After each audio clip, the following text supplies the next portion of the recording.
Hello, and welcome. And this is Frantz Kantor, cartoonist, illustrator, and tune talker, etc., etc.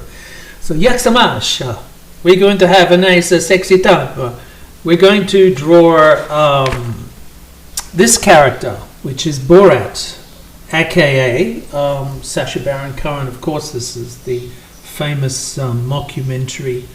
It's a new show out at the moment on Borat. So, like who was I looking for? The Marx Brothers, like Groucho Marx. You know, there's very sort of exaggerated features with the mustache and the eyebrows and the crazy hair, etc. So that's what we're going to do. I'm actually going to work from, I like this pose here, this position, this angle of the face. So I'm going to try to work from that. Very interesting, very corny, over the top. It's like a cartoon character, really. You know, he's a very interesting actor. Sacha Baron Cohen does some brilliant, serious work as well.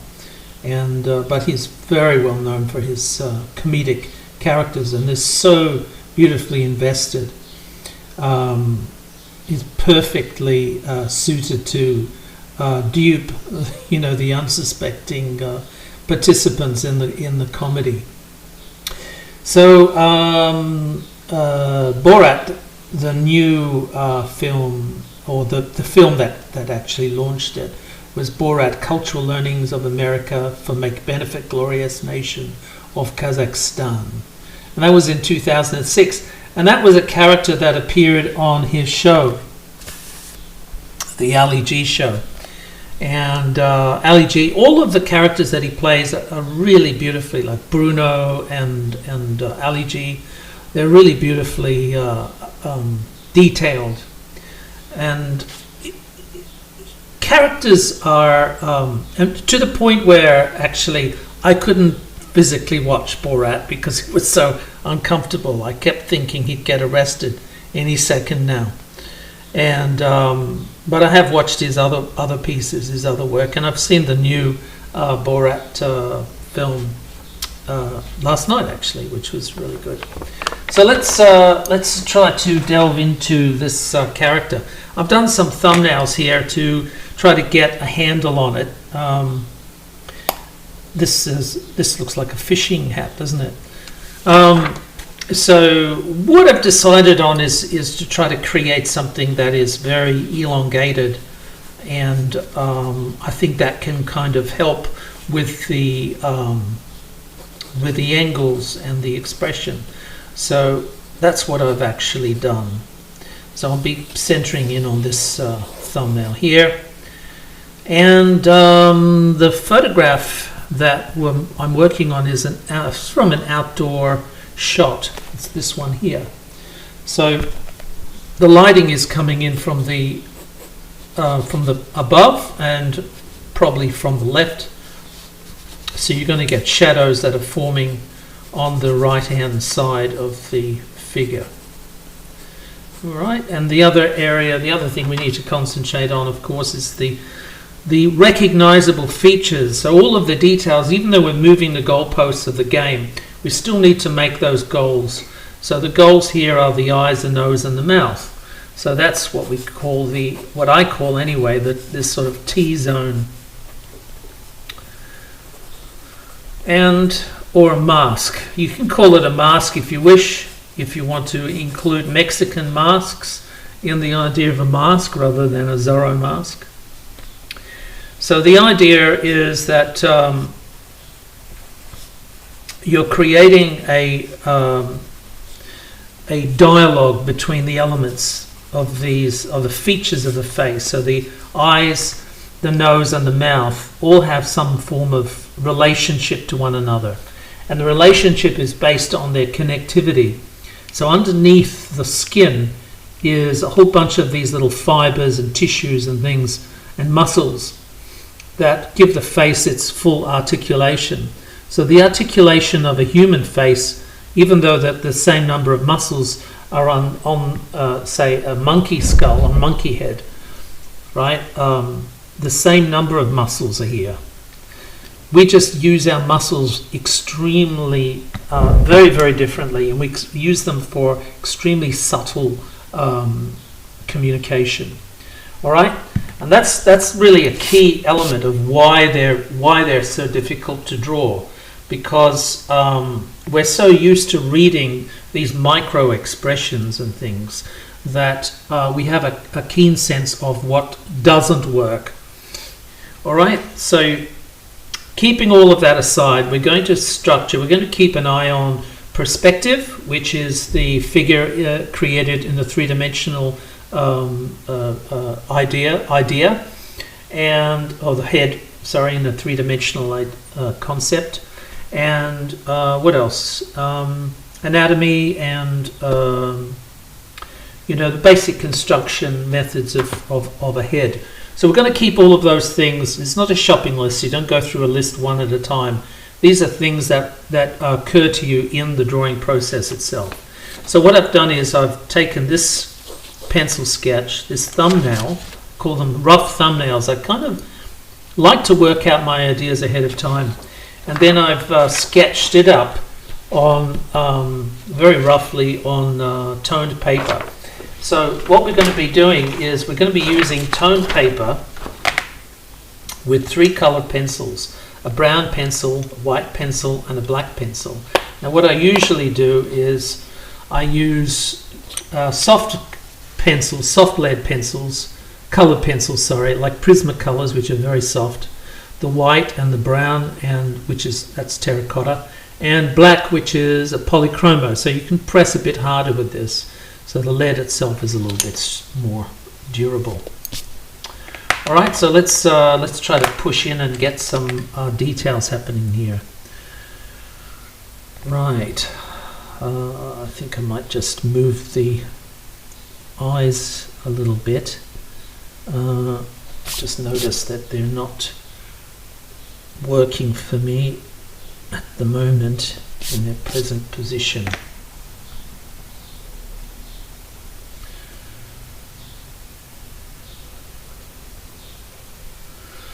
Right, so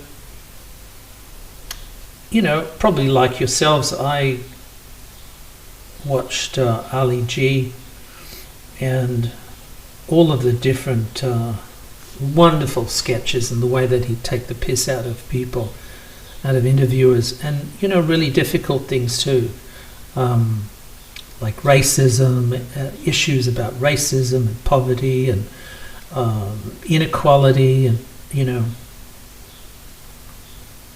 anti-Semitism and all of that stuff.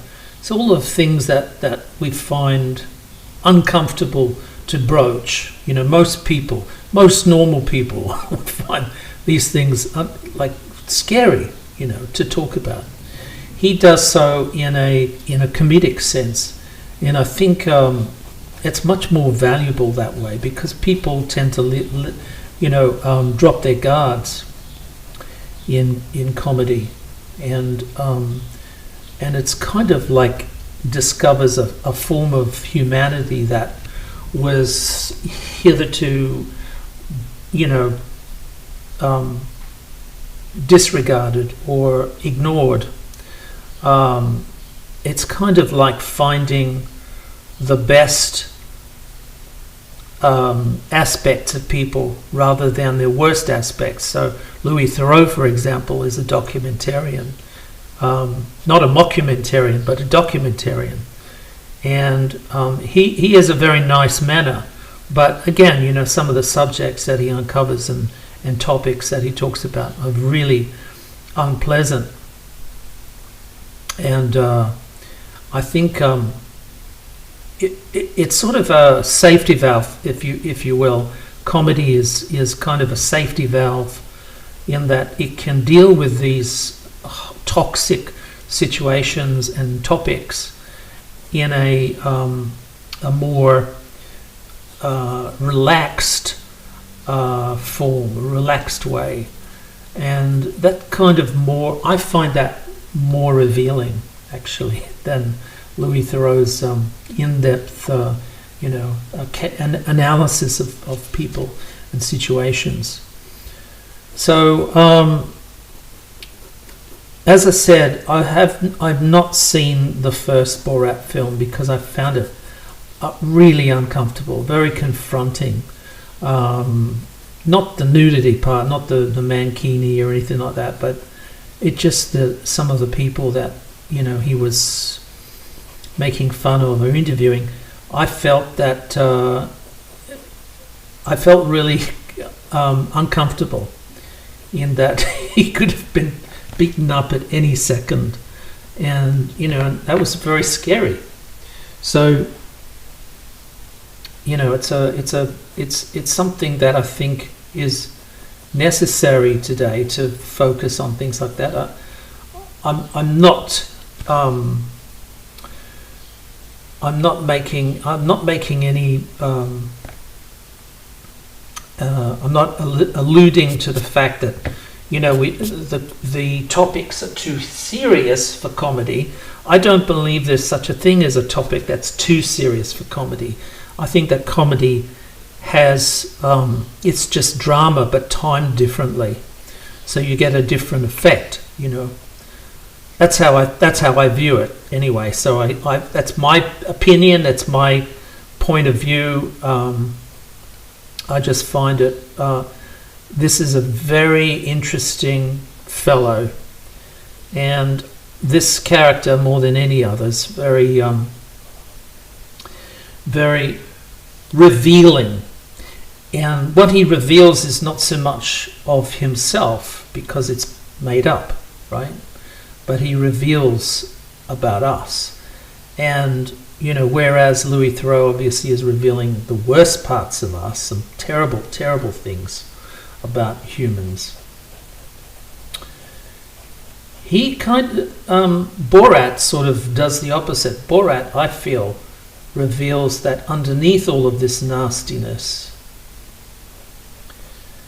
is a sense of connectivity through comedy. So, he could be talking to racists or rednecks or something like that, and then finds a connection with them. So instead of laughing at them, I mean, we are laughing at them in a sense, but we sense some kind of a human connection. So it's not sort of like making light of the situation or their beliefs. People that clearly believe in flat Earth are nuts, but that's not the point. The point is that underneath their beliefs is a sense of humanity and empathy somehow. So if his comedy can reveal that in people that we abhor, then I think that's a good thing. So I used to think maybe it's very uncomfortable, his comedy, because it's revealing a really ugly part of humanity. Now I actually think it's the opposite. I think he's actually finding or revealing something human behind the horrible masks that some people have. And I find that really really empowering and interesting. Again, this is my opinion. I mean, sometimes the subject matter might be incredibly offensive and confronting and things like that. So this is just one of those areas that we have to sort of see. We have a difference of opinion. So that's where it comes from. But I find it really interesting that this, through comedy, is able to reveal those elements, at least to my mind anyway. You might disagree, but that's part of the it's part of the thing, isn't it?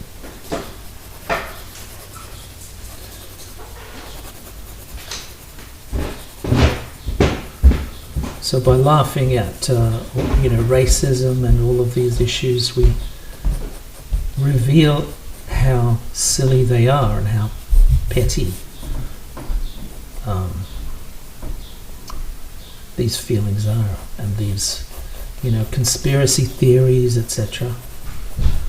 Is ultimately what wins out in the end is our sense, not our sense of indignation and disgust, but our sense of connectivity with humans, with a human being, irrespective of their crazy or offensive beliefs.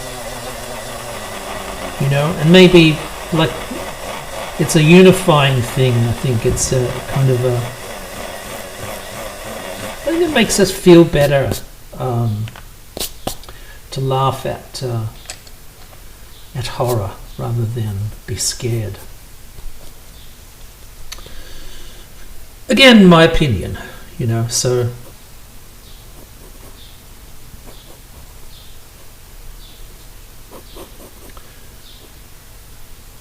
it's something that I find,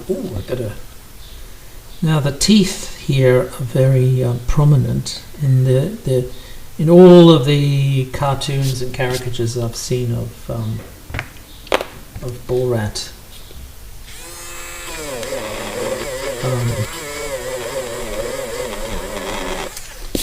Just getting rid of some of the brown pencil. So of all of the caricatures that I've seen, it's become a very important element, I think, the teeth.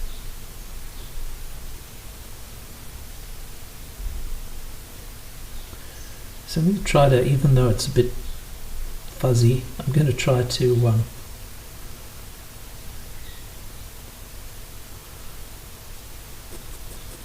draw a caricature, not a caricature of the teeth, but I'm paying attention to their individuality and their shape. That's what I want to do. So, okay, he's also got a very heavy beard, courtesy of the actor. So I'll have to put that. Remember to refer to that. It does look more like a fisherman there, but I think it's because of these lines. All right, let's continue on. I think we'd start with some black. Get some detail in here. It's got some quite expressive dark eyes that are very reflective. We're going to put them in there. I don't actually know what colour they are. I think there might be... Well, they're in shadow in here anyway, so we're going to draw them darker.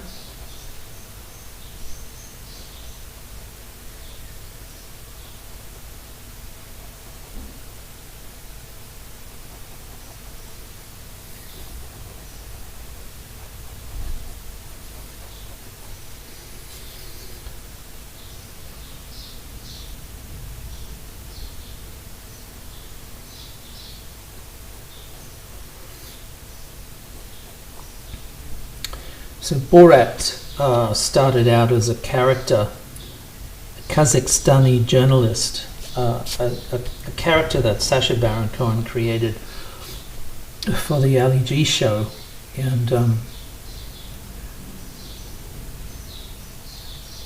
became really popular because of the mankini,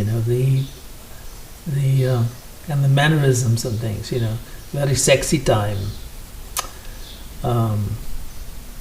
Very crazy.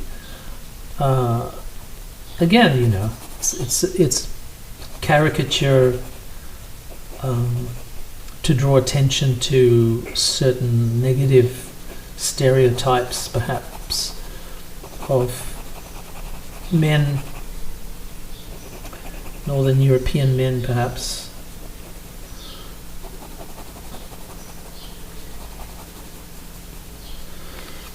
So yeah, it's interesting to see how people perceive these characters, and apparently, although I can't really attest to this because I'm not there, but apparently their guard is fully down. So the people that he dupes into believing that he's actually a real person, live person, absolutely, taken in, which is a fantastic testament to Sacha Baron Cohen's ability to create something that is so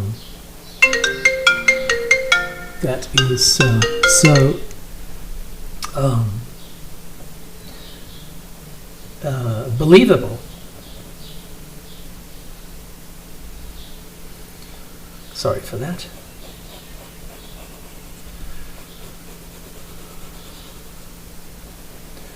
So I'm going to concentrate on the eyes, nose and mouth area, obviously. And I'm referring back and forth to the photograph. So even though I've moved things around, I am within the new areas, the new positions of things. I'm actually putting in the details that I believe will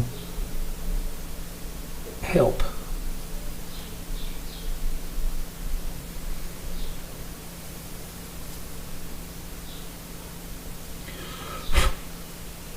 Okay, so I'm going to concentrate now on the rest of the features, and of course the hair is going to take up a bit of time because it's quite black, but I need to establish a few of these goalposts.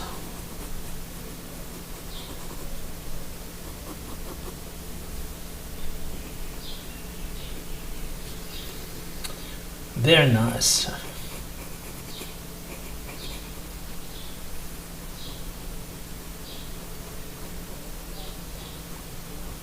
Nice. When you work on a caricature that's a 3/4 view, you get a little bit of the front and a little bit of the side view. So, you can start to see areas where you can play and push and pull forms, in space. It's important to get an idea of how things work three-dimensionally. Because remember, this is a three-dimensional drawing. We're drawing not just the details or the lines or the contours, but also the form.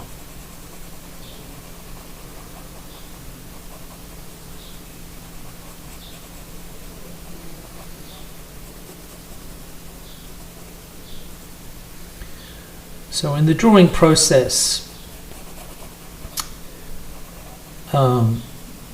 in the art process actually, there's usually what they call 7 elements that are associated with the creation of art. So certain aspects that are true. And those are like line. So, we often describe artwork as being, or things even, as being linear, having a linear quality, so that we are aware of the outlines of things, the shapes of things. And that's the first element. The second element would be shape, so that we make relevance or context with the lines. The lines actually connect and create shapes that have meaning for us. It starts out with recognizable simple shapes like platonic solids, like circles and triangles and squares. And we kind of respond to them very quickly and very easily because of their simplicity and their recognizable properties. And then the third principle, or third element, would be form. A form is created, like I'm trying to do here, with the principle of light and shade. So in the drawing or in the artwork, you're actually using light and its corresponding absence of light, shade, and the effects of light over the form to create a believable, solid effect.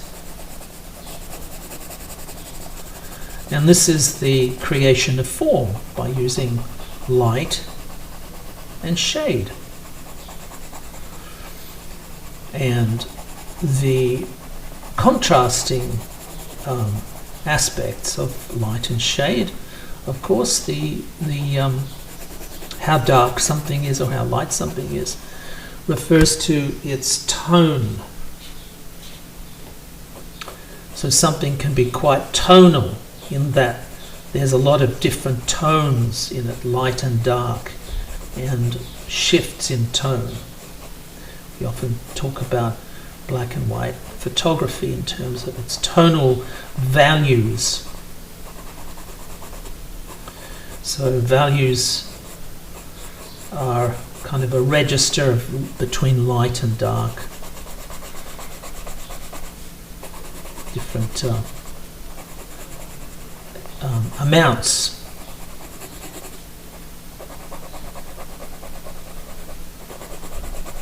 And then of course after form, and then there's tone, of course there's texture. Texture is another element. So here I'm trying to draw the texture of hair, which is quite rough, and the strokes of the pencil are actually very good with describing the texture of hair itself. There's also, like here with the 5 o'clock shadow, there's the texture of skin. So I'm using a different pencil stroke for the texture of skin. So it gives you a feeling that there are pores in the skin by the pencil, revealing the paper texture, or the tooth of the paper itself. They call it the tooth. So tooth and whole tooth are nothing but the tooth.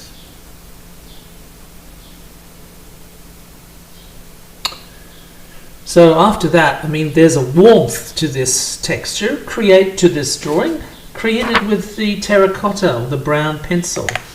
And that, of course, is an indication of color. So there's, color is another contextual element of art and drawing. In this case, it's a very warm color. We associate that because reds and oranges and browns and things have a association to things that are warm in our environment and our experience. So obviously red is, the color of fire. You can argue that it's the color of passion, but that's in sort of a very abstract association. A more realistic association would be to fire, which also takes care of yellow and orange. So those are usually associated with warmth in terms of temperature. So the opposite is true, with blue. Blue is associated with the sea or the sky. And they usually have a cool association, so they have a seemingly a cool property. Now these are obviously there is no temperature associated. There is no temperature with color, but there is a connectivity or a meaning, almost like a subliminal or an emotional meaning to the colors. And that's why we have the term cool colours and warm colours, or cool palettes and warm palettes, in respect to describing colour. Of course, there's no such thing, really. There's no such thing as a warm colour or a cool colour. It's just that how you associate the colour. What do you think of when you look at a colour?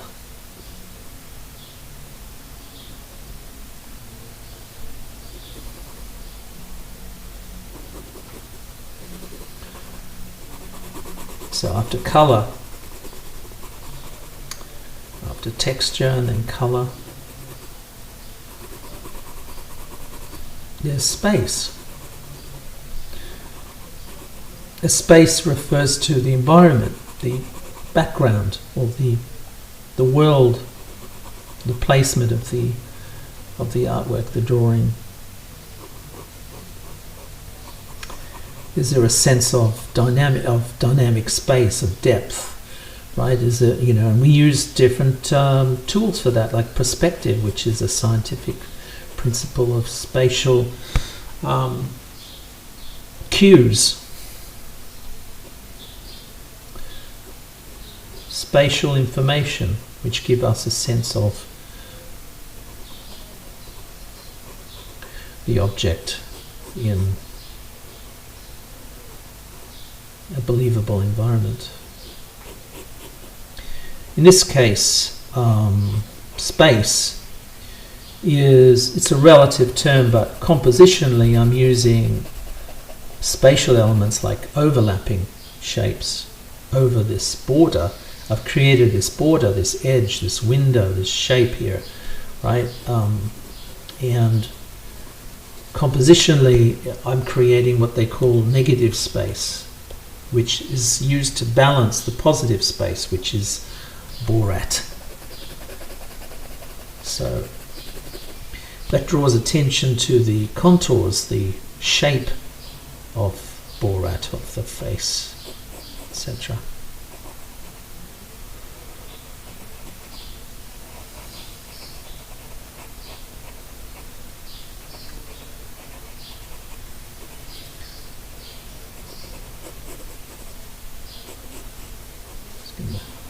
Simplify the suit a little bit here.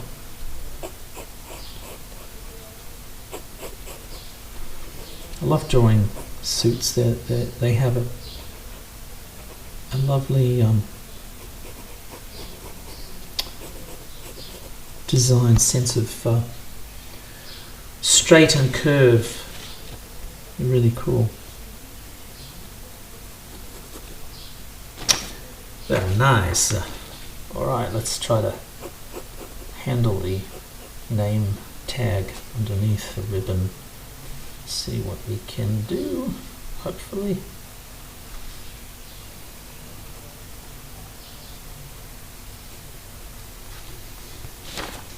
Okay.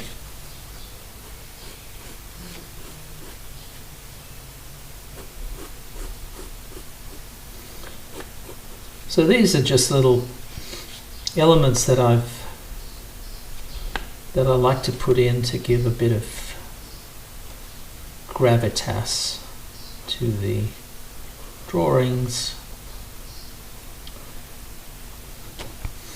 Little name tags. Let's maybe get some shadows in there, eh? That would be nice. Some warm shadows. Be even better. Little drop shadows there. Good. Alright, let's get into the highlights now. I've got a white pencil, so we're going to start to build reflections and shine and help the sculptural properties of the drawing. It's a way of creating a three-dimensional drawing rather than a two-dimensional drawing. Of course, the grey paper, the toned paper, it doesn't have to be grey. It could be brown or, buff color. But it's there to help with the establishment of the tonal variations, because it literally meets you halfway, so you don't have to spend a lot of time drawing the tone. All you have to do is help the tone that's already there.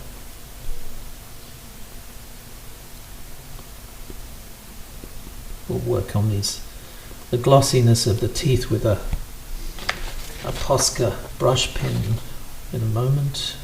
Look at that. So these are elements, shiny bits, and I'm going to help that along with the brush pen in a moment. That's going to be a good thing to do. So I'm trying to establish a sense of lighting. We've got a general lighting direction, but I want to also put in some reflected lights from the side, which tend to give the figure a little bit more three-dimensional properties.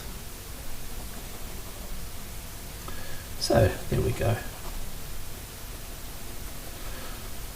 I've got to be careful, I don't want to destroy my 5 o'clock shadow, which I've taken great steps to create.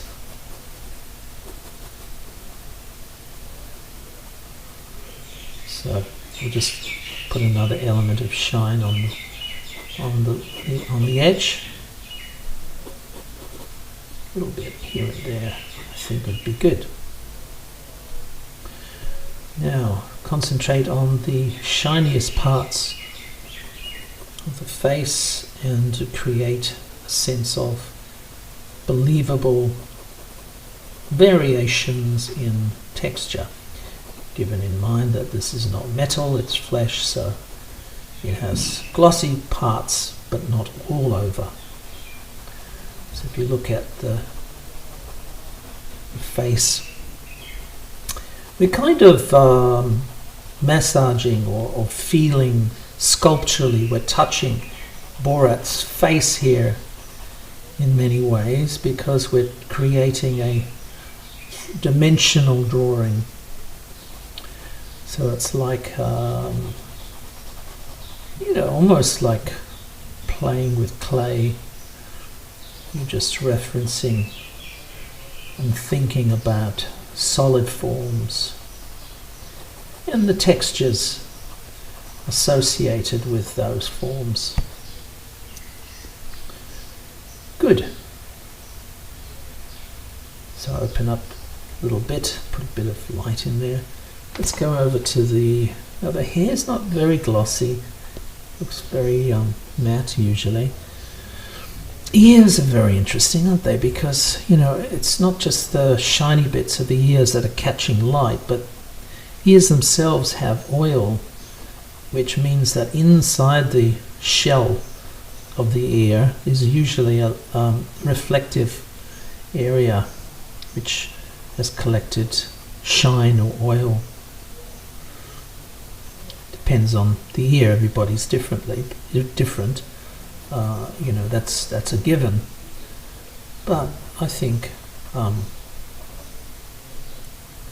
there's certain universal aspects to anatomy or the texture of things, and it comes from like observation, but thinking about. Don't think of it like we are not cameras, okay? So everything we look at, we have to sort of reason why it's there, why it's like that, why is this dark, why is this light, why is this shiny, why is this matte. So these are things that are part of the drawing process itself. These are things that go on in your head. The Q&A that goes on in your head is, a lot. There's a lot of dialogue going on, a lot of chatter. So hopefully a lot of that chatter will be helpful, make sense for you, and it'll actually give you more substance and more reason for the drawing to make it mean more. Okay, so we're going to put a bit more highlight in there as well. There's another thing I wanted to, I will probably help by moving some of this, moving some of the pigment.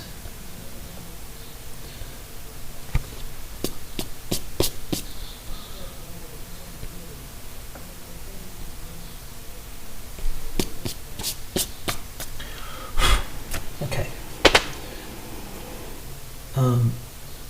Yeah, we'll fix that. So what I was going to say was, around this area here, of course, is the cheekbone, and the cheekbone is not always visible in photos, in the reference. Let's see if we get that back. But here it is. It's very close to the skin, this area. So referring to it in the drawing, whether you see it or not, is a pretty good thing, because it gives your drawing a little bit more sensibility.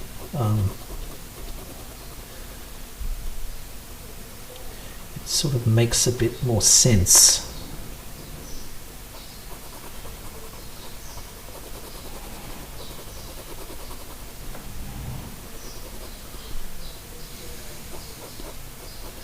Not so much sensibility, make it sensible.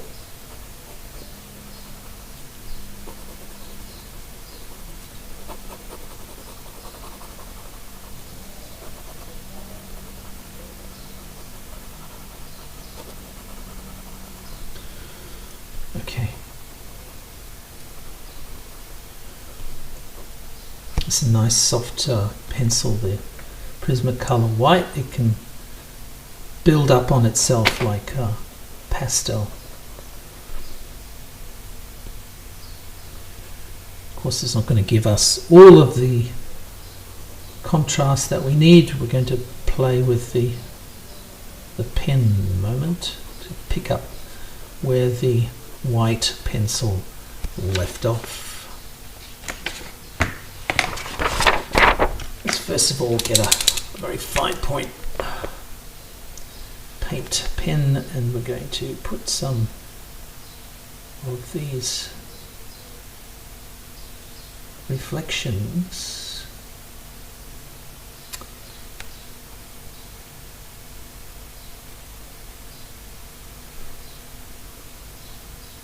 that'll do.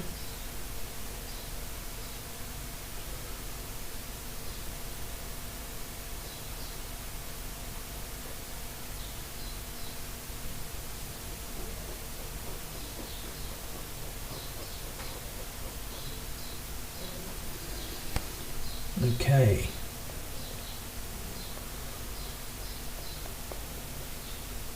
Love this shape here that's coming up. It's a beautiful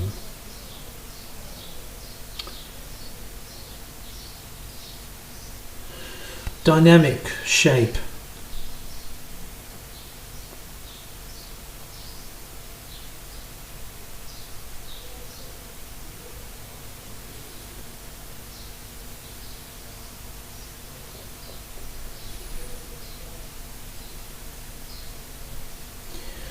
Let's see if I can keep the shine relevant in the teeth, so don't sort of overdo that.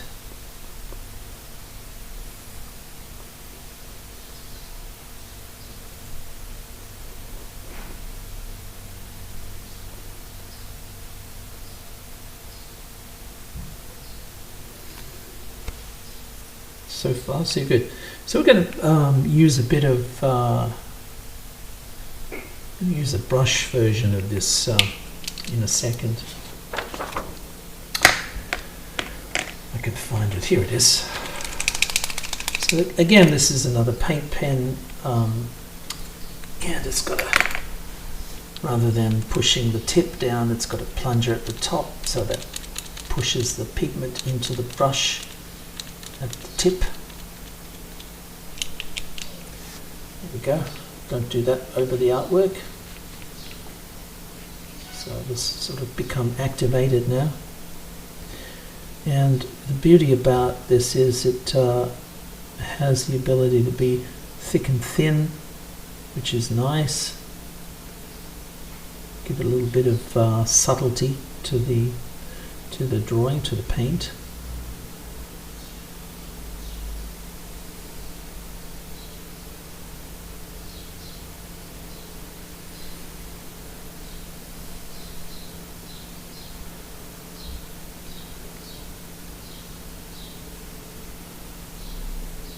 Gloss there, a bit of gloss.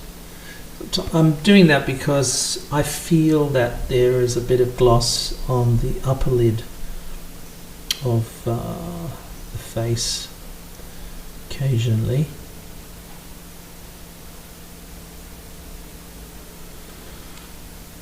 Okay, so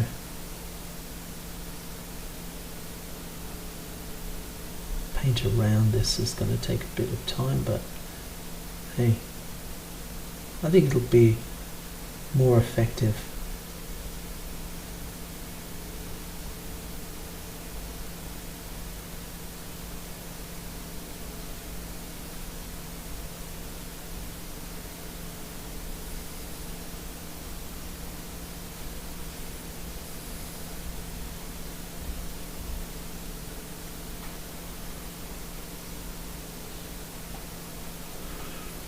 So it's just a way of having it stand out a little bit from the grey paper, and makes it a little bit decorative. I think it's good. So what else? I'm going to use a black brush in a second, and I'm just going to darken up some of these elements. I'll put the right lid on. So let's try to do that now. And then I'll probably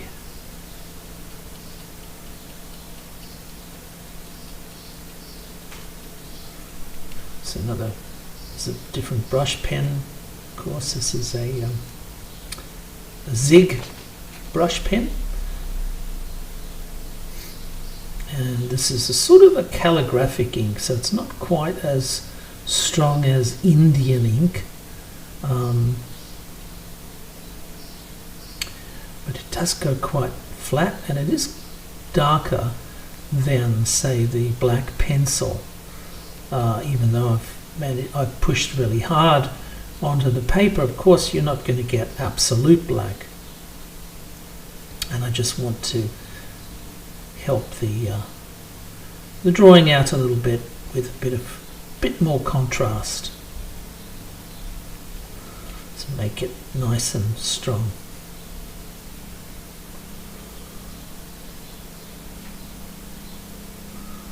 Good.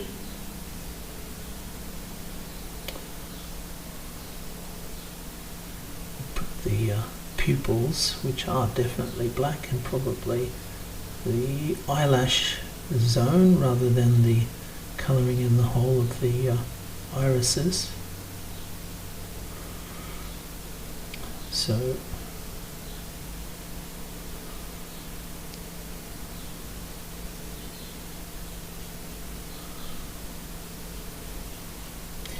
Brush gives you the ability to very easily do thick and thin, and thick and thin is nice for picking out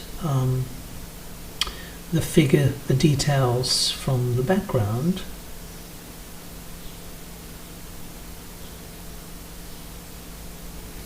It also helps with establishing roundness of forms.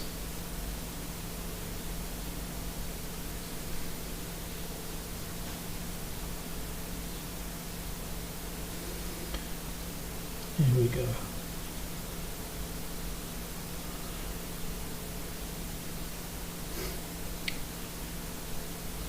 So use it for contrast and shape properties.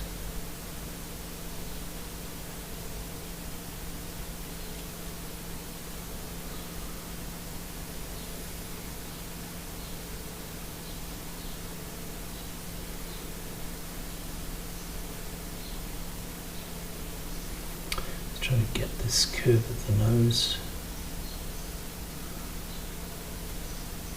That'll do.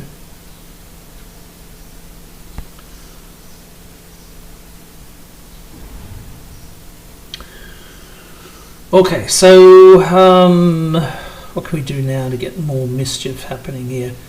I think we'll colour the background in. Now, because he's got black hair, I'm going to stay away from the line of the hair because I don't want to lose that contour. So I want the strength of the black negative space, but I don't want to at the expense of losing the shape that I've established with the line work. So this is just my personal take on these things. It doesn't have to be like that, but I've found that it works over time. I think what I'll do is I'll swap this for a Posca pen.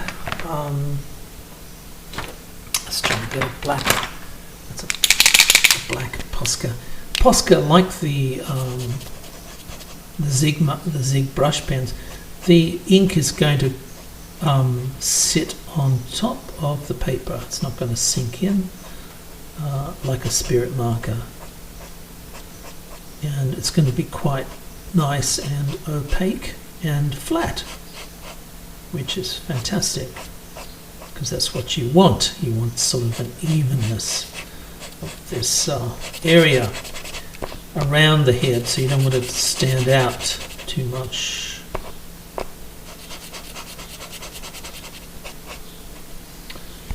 Good. So far so good.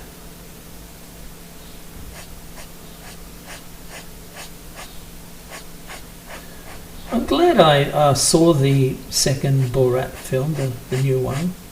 I might now have the courage to face the first film.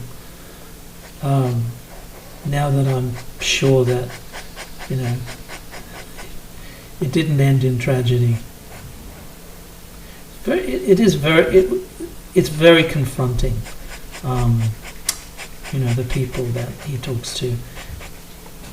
So it's facing your demons, facing the underbelly of the worst parts of human nature, and finding a commonality, a humanity within that, within those people, which is good.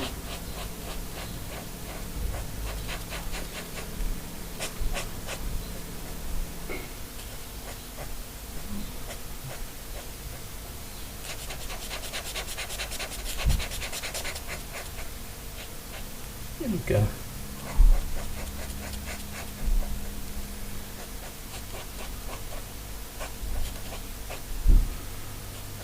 Good-o. Nearly there. It's a lot of cutting in, but it makes a bit of a difference for the end result. It just strengthens the line and the purpose of the line.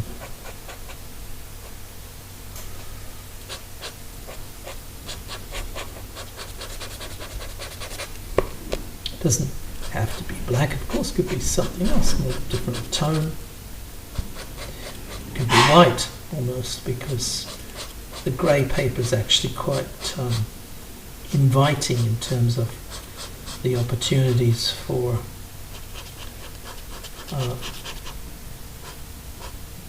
contrasting tones.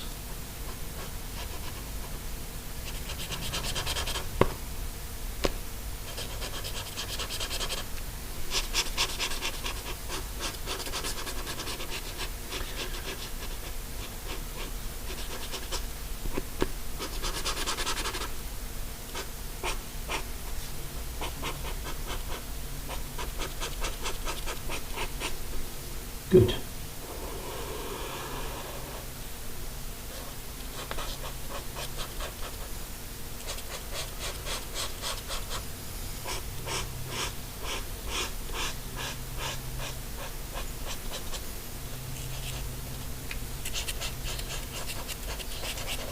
That's good. All right, so I'll hit it with a bigger Posca, with a heavy duty one. It's a nice big chisel tip. That'll cover a lot of this area, and you can probably tell from now it's going to dry very black and very opaque, so it's not going to sink into the paper. I'll prove that to you. See, it's not going through. It's sitting right on top, and it's going to dry beautifully flat, nice and flat, and strong white black.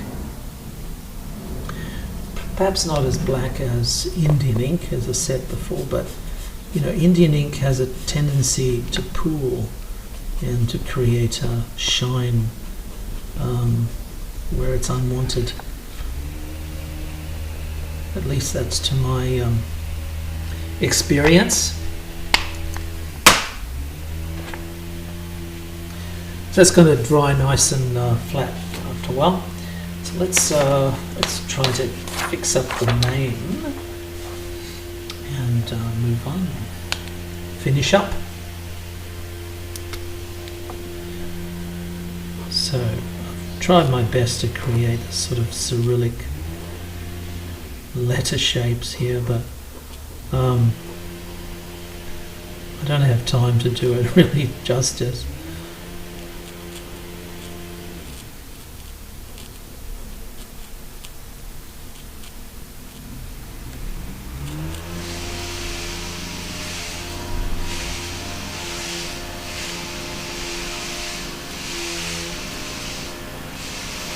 Right. By George, I think we're done. This is Borat, and that's going to dry nice and flat. Probably tell. It's quite nice. I've enjoyed the experience. Some beautiful shapes here, and I hope it looks a bit like him. In any case, it's been fun doing this. I've really enjoyed it. So this is Frantz Kantor saying to you, I will catch you on the flip side. Bye-bye.